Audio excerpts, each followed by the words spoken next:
Every week in our weekly service at One Love, One Communion, Many Paths, One Mountain, I have the honor and opportunity to study the first principles of reality as they have been articulated by Dr. Marc Gafni and Barbara Marx Hubbard.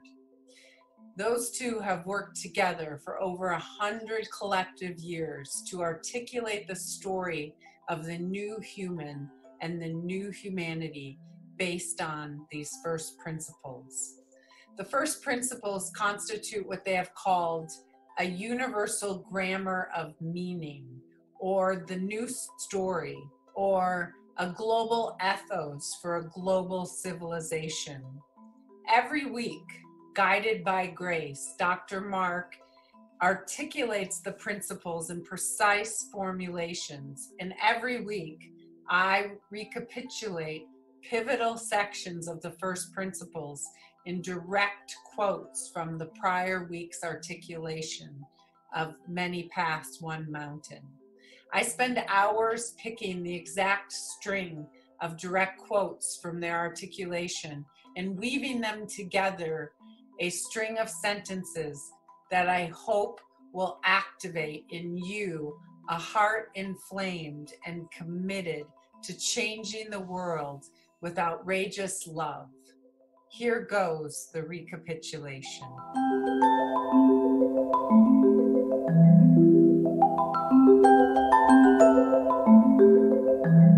On the personhood of Kosmos, restoring intimacy through prayer as protest.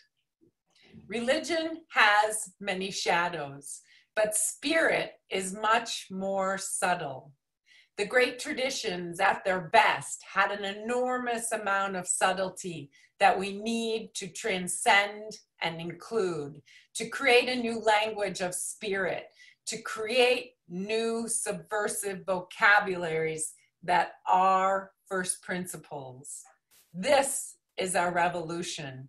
We are in this insanely gorgeous, ecstatically urgent, utterly necessary adventure that's necessary for the survival of humanity, for the thriving of life on Earth, and for possibly life in the universe.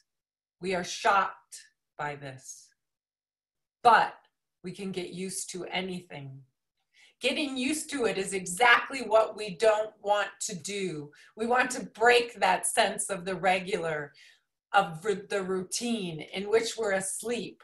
We want to actually step into the center, demanding a seat at the table where we are so committed, opening our hearts so deeply, being outrageous lovers, reading day and night, integrating, making that Da Vinci move at this time between stories and this time between worlds. We're doing it because it needs to be done. No one appointed Da Vinci. It gives us great pleasure to have this privilege. Human beings do participate in divinity.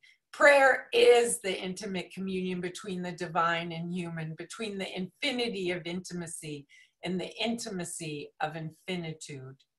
Divinity is the force of Eros, always seeking deeper coherence and wider intimacies from quarks to culture and beyond. It's bonds of allurement that hold separate parts in larger wholes. It's true on the molecular level, on the atomic level, on the biological level. It's true in the entire world of matter. All of reality is seeking more and more coherent intimacy. When we're protesting, there's a protest that challenges divinity. We don't only come to prayer as supplicants pleading, but in the interior sciences, prayer itself is a form of protest. We challenge God as part of our revolution. We both partner with the divine and we protest at the same time. The voice of protest is the voice of the divine speaking through us. Evil is a failure of intimacy, and it's only when we restore the intimacy in the act of protest that we can actually live our lives as revolutionaries. Prayer as protest. God, show up, be here. Turn your silence of presence into full presence. We demand your partnership. We love you so madly. You've got to heal it. We demand that you hold our hands. God, we can't do it without you, and you can't do it without us.